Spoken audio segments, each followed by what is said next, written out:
Assalamualaikum warahmatullahi wabarakatuh. Perkenalkan, nama saya Muhammad Rafli Maulana dengan NIM 1814267, kelas 3B D4 Teknik Kimia Industri, akan menjelaskan tentang modul CSTR atau Continuous Stir Tank Reactor atau RATB, reaktor alir tangki berpengaduk.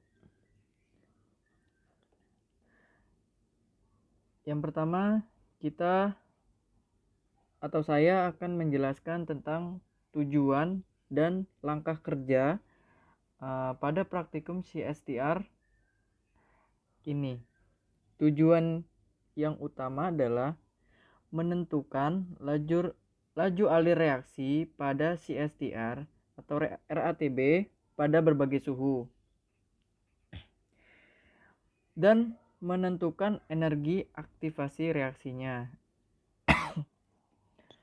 Untuk urutan langkah kerja, yang pertama kita harus menghitung volume reaktor dengan cara mengisi reaktor sampai batas. Kemudian keluarkan air tersebut dan ukur volume airnya. Yang kedua, nyalakan pompa umpan dan motor berpengaduk. Yang ketiga, siapkan larutan etil asetat dengan konsentrasi 0,05 m sebanyak 5 liter dan larutan NaOH 0,05 m sebanyak 5 liter juga. Mengapa perbandingannya 50% 50%? Karena pada CSTR itu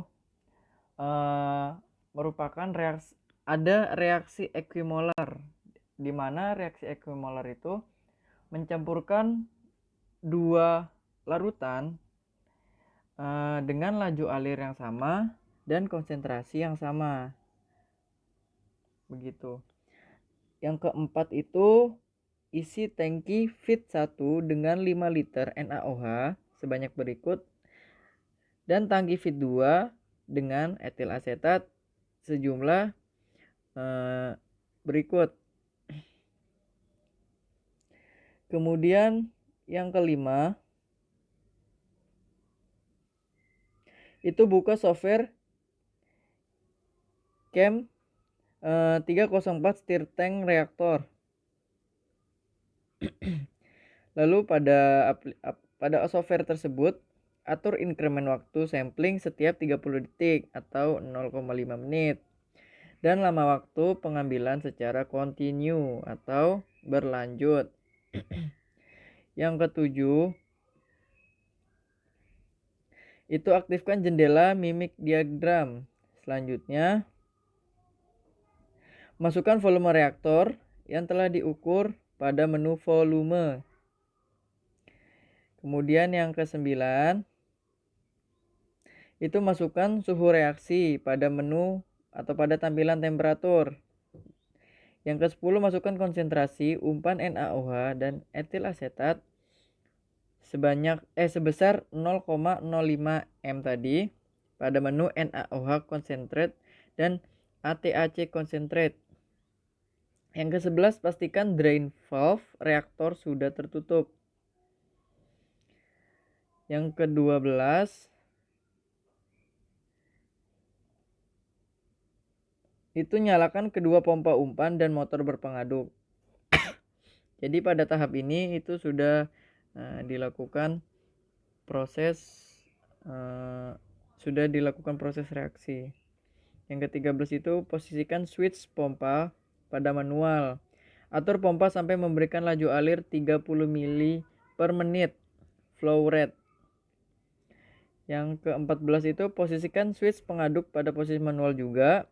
Atur pada posisi agitator speed controller di nilai 7. Selanjutnya pastikan semua input sudah sesuai variabel. Klik go, pindah ke jendela tabel pengamatan.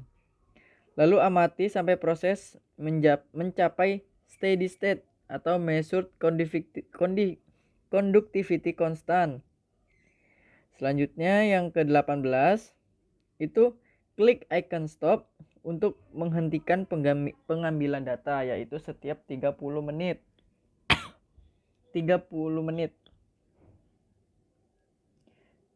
setiap 30 detik.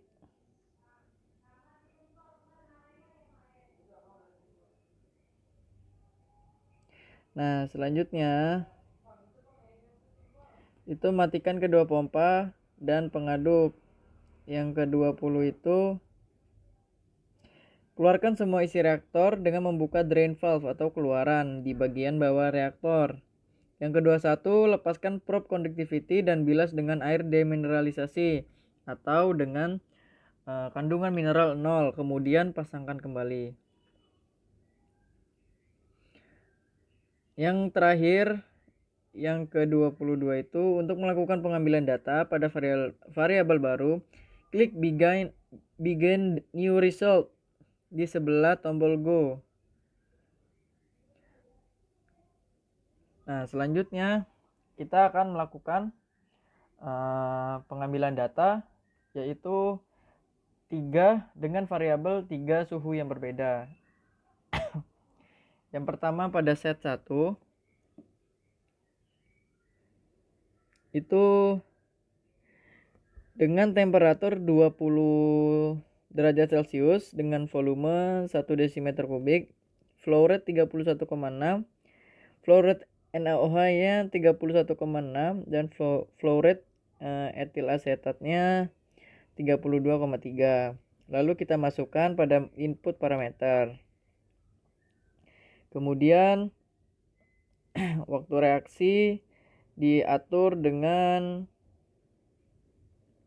30 detik ya, seperti yang sudah ada di langkah reaksi. Kemudian didapatkan data NaOH atau konsentrasi NaOH, flow rate-nya, flow rate etil asetat, kecepatan pengaduknya. Nah, suhu reaktornya udah.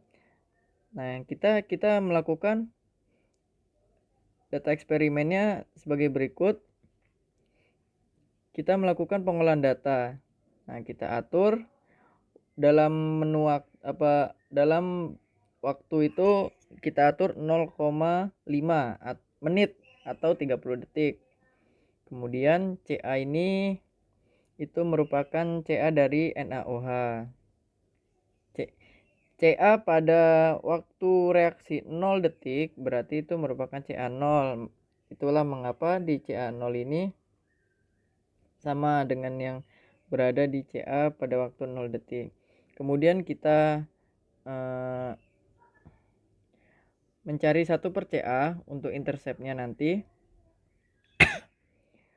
Nah, terus konsentrasi fraksi XA, terus rumus XA per 1 min XA. Kemudian kita membuat grafik antara perbandingan grafik hubungan antara 1 per CA terhadap waktu. Bisa dilihat bahwa grafiknya sudah cukup bagus dengan nilai R-nya 0,84, yang berarti sudah cukup sesuai dengan apa yang diinginkan.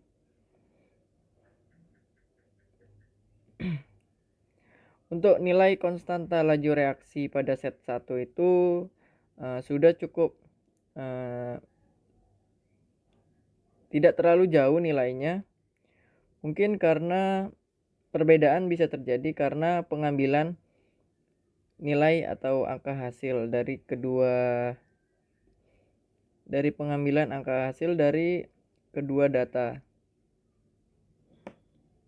Selanjutnya kita ke set 2 itu pada temperatur 30 derajat Celcius dengan volume 1,1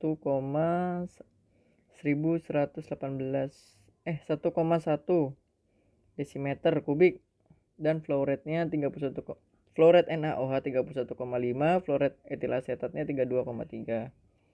Sama seperti tadi kita atur di pengolahan data itu waktunya setengah menit atau 30 detik. Ca-nya itu sama dengan Ca dari NaOH. Terus kita bagi 1 per Ca, nilai Xa sebagai berikut,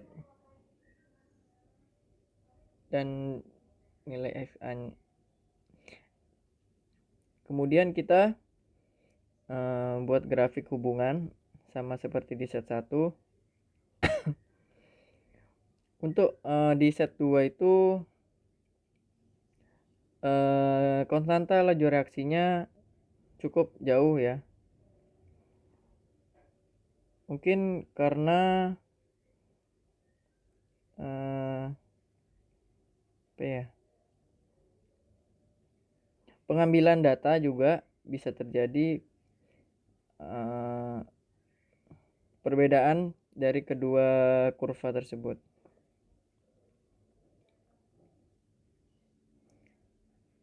Yang ketiga itu dengan temperatur 40 derajat, volumenya sama 1,118, flow rate NaOH-nya 31,5 dan flow rate etil asetatnya 32,3. Di sini grafik hubungannya sudah cukup sesuai, di mana dengan R 0,92 dan nilai konstanta laju reaksinya sudah cukup sesuai, tidak berbeda jauh. Kemudian kita akan membahas energi aktivasi.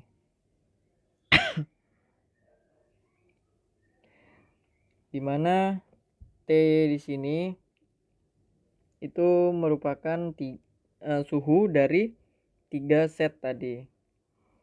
Set 1, set 2, set 3. Nilai K-nya,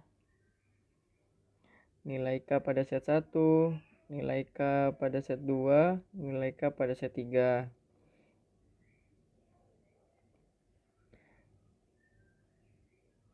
Terus 1 per T dan K. Nah, rumus dari laju energi aktivasi itu sebagai berikut.